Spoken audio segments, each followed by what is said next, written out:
Hey everyone, my name is Delilah Gonzalez, and I'll be taking you through a couple of recording tips and best practices you can use to make your own informative videos. So, before we begin, here's a little bit about me.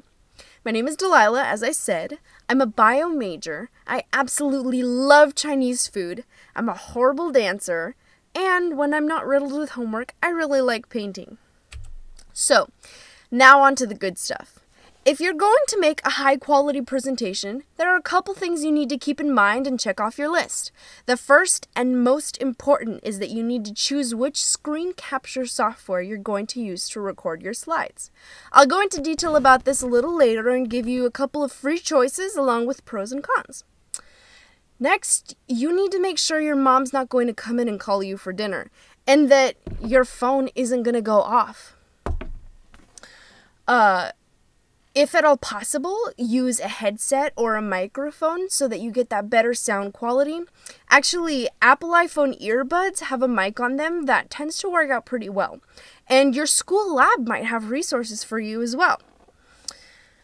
If you have distracting elements in your background, get rid of them. And if you're capturing your screen, get rid of unnecessary tabs. That means shut down your email. Cool, so we're on our way. The next thing you need to do is keep a light and conversational tone, but be professional. And when you're making your slides, leave the essays out. Keep a short list of bulleted items that will help trigger your main ideas and summarize everything well. Before you do your final take, you want to make sure to whip up a quick script and go through your material a couple times just so that you know you're solid. Practice makes perfect. And when you're ready to share your video, make it easy for the viewer. Don't have them download anything. This can play out easily by uploading your video to YouTube or Google Drive. Cool. So here I'm going to introduce you to a couple of programs that will help you out.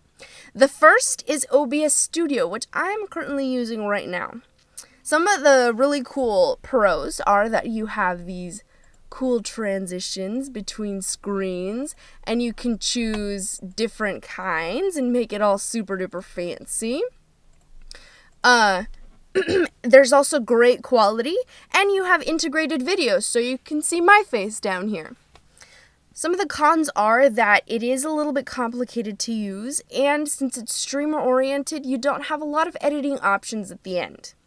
And then we have EasyVid, which will directly upload your video to YouTube, and it has a very simple layout. But you can't upload your own background music, and it's a little tricky to save to your computer. Then we have the Mac-friendly options. We have QuickTime and Jing.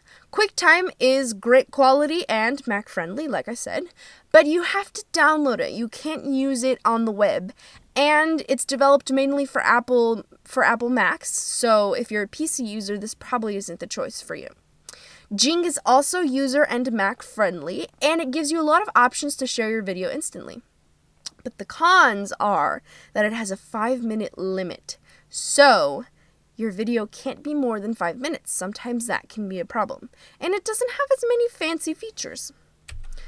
Then we have Ice Cream Screen Recorder, which is also like Jing user-friendly, and you can easily add a bunch of screen captions. However, other users have reported a slight lag in the recording time between when it starts and between when you click record and it actually starts recording. And it will only save as an MKV file, which is usually okay, but sometimes not. If you're using PowerPoint 2013 or newer to record your slides, you get that simple, good, classic quality, and you can record your audio per slide versus having to do it all in one go. However, it will only record your presentation. You don't have integrated video, and you don't have my face down here.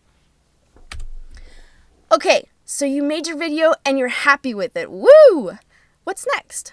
There are a couple options, actually. The first option of sharing your video is that you can ask your professors for their rosters and email the students directly, or you can ask your professors to email their students for you. You can also ask your professors for permission to have Wiley post in the Read Study Practice section of their class. Additionally, you can just include the link in any student partner materials that you send out. If you're having trouble, I encourage you, I beg you, I plead you, please reach out to two of our awesome Wiley friends, Nicole Dingley and Allison Stanley. They will fix your problems up right away and you'll leave a brand new person. I've included their emails, so you should add them into your contacts. And you never know, you might end up needing their help. Worst comes to worst, you can always add a little more detail to your slides and send those out. Woo! So you're ready to make your own informative, awesome video to help your peers out and get famous while you're at it. Thank you for watching and happy recording!